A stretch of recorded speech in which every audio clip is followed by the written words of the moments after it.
Okay, we're live on the air. This is when we drop in the title slide. Oh my God, this is so high tech. I know. Okay, there we go. Yeah, we're nothing but high tech here, if any tech at all. It's us, the Kidders, again, folks. Thank you for joining us. And with me, as always, the lovely and talented Tim Slagle from Indiana. Morning, Tim. Morning. Boy, did the stock market go down yesterday? Woo! It went down so fast that Six Flags is naming a ride after it.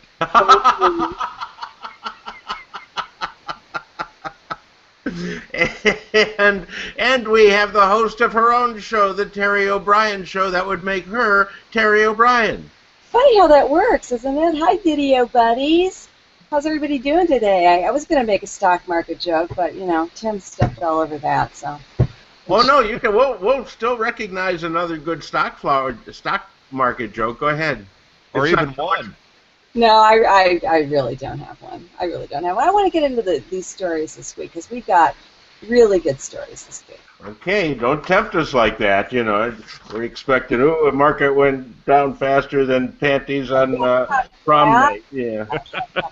All right, here we go. We're going to start this week's stories with an animal rights story from beautiful Spain. Over there, apparently, in the seaside town of Roses, they have an annual event where they take about 60 ducks, they throw them in the ocean, because, you know, ducks don't like that, and then people swim out and try and grab a duck and bring it back into shore by whatever means possible. And it's a raucous good time, you know, unless you're a duck. And there was an animal rights guy filming the whole thing, and he thought it was terrible. So a woman who was not going to put up with his crap grabbed a duck and slapped him with it. And she just went about beating this guy with a live duck.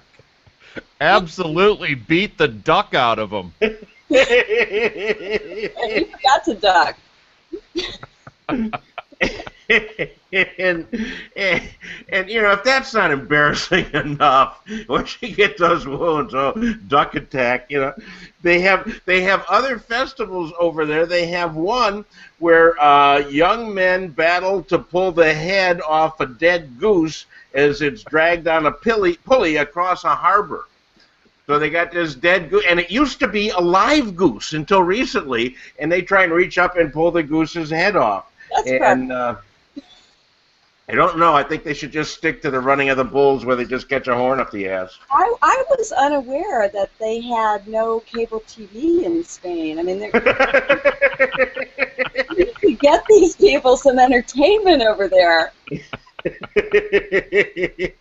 Well, actually, I think beating the PETA protester with a duck is quite entertaining. I think we should bring that over here. That's much better than, you know, ice road truckers or whatever. You know, let's bring it over here. Oh, yeah, they could use it. They could use it as a celebration of St. Darwin's Day. and the whole, you know, like they have duck dynasties. Ours would be duck you. So there we go. All right, here we go. Another problem with a priest. This is in Hammond, Indiana, Tim. It's not too far. Hopefully, it's not your church. But Bill O'Toole is the priest in trouble, which you can tell right away by his name. He shouldn't be a priest.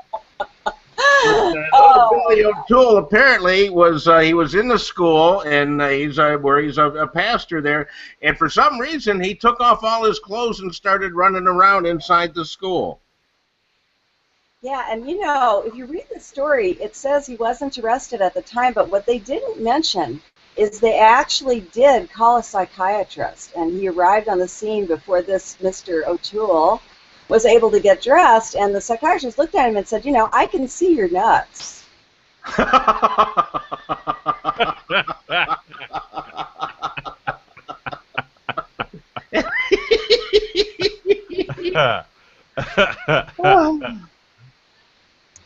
You got a topper, Tim? Nope. No. Nope. I just erased everything I had. That's, So if you're in Hammond, watch out for a guy who's obviously insane is what she meant. All right. Here we go, China. They're always good for a chuckle over in China, especially when their market crashes about 4 billion points and really screws us up. But a woman goes by the name of Zhao. I believe that's how it's pronounced, Z-H-A-O. She was in the Beijing airport, and they didn't want to let her on with her carry-on because it contained a $200 bottle of European cognac. And, of course, you know, you can't take liquids on the plane, so it was too late for her to put it in her checked bag, so she did, you know, what a normal person would do and just drank it. And drank the entire bottle of cognac to the point she was too drunk to fly and missed her plane anyhow. They should have just stuffed her in the overhead. Should have been so easy to stuff in the overhead at that point. And why would you drink a whole bottle of cognac by yourself? You could make friends with everybody on that plane. You just pass it around in the lobby area. Well, actually, if I drank that much cognac, I would puke. And I think that's why they wouldn't let her on the plane. She essentially weaponized it.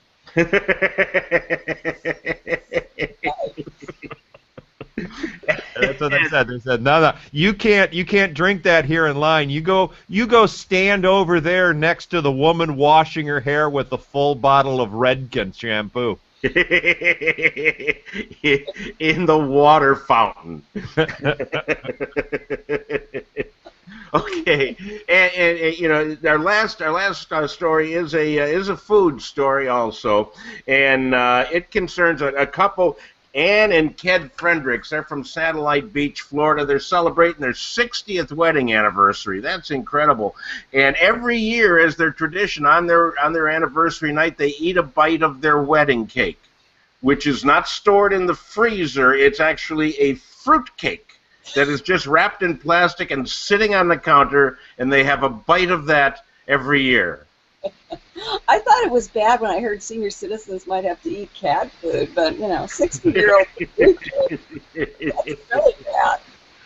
Well, they also keep pouring brandy on it, so, you know, that's liquor is the only thing that tastes good after 60 years. How can they even tell? I mean, it probably tastes the same today as it did 60 years ago. It's a fruit cake, for heaven's sakes. And they do it to celebrate their marriage, and I think that's very nice. My wife and I do something very similar every year on our anniversary. We just each take a shot of vinegar and down that and go, yep, that's what it's like.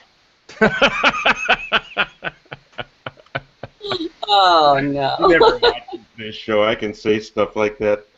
All right. Well, that pretty much wraps it up for yet another week of hilarity. I do have a closing question for each of you. What are your thoughts on the revelation this last week of the little pink pill for women, apparently to increase a woman's sex drive? Bill Cosby was ecstatic. Who was? Bill Cosby. He wants it to name him after him. Call it the Cos.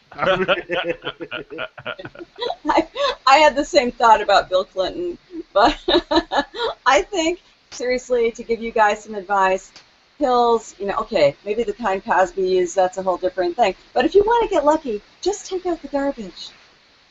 Exactly. Vacuum that. Oh, man, that's good. But they said this thing has side effects. It'll make you nauseous and dizzy and tired. And I don't care if you're hotter than Phoenix in July, man. Nobody's going to want a vomiting dervish that's too tired to get out of bed. You know? Well, fortunately, though, Dale, the vomiting doesn't usually happen until after the sex. Oh, you mean like just like it is now, then? Like, look at that pill made me do.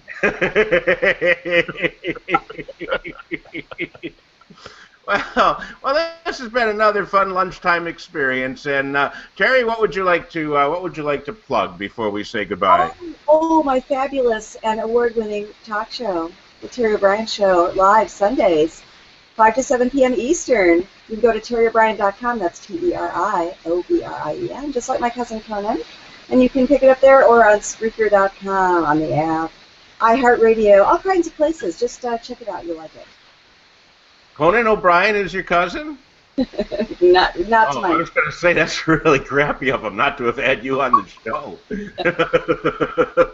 You just spell our name the same like 9 billion other people with that name. Yeah.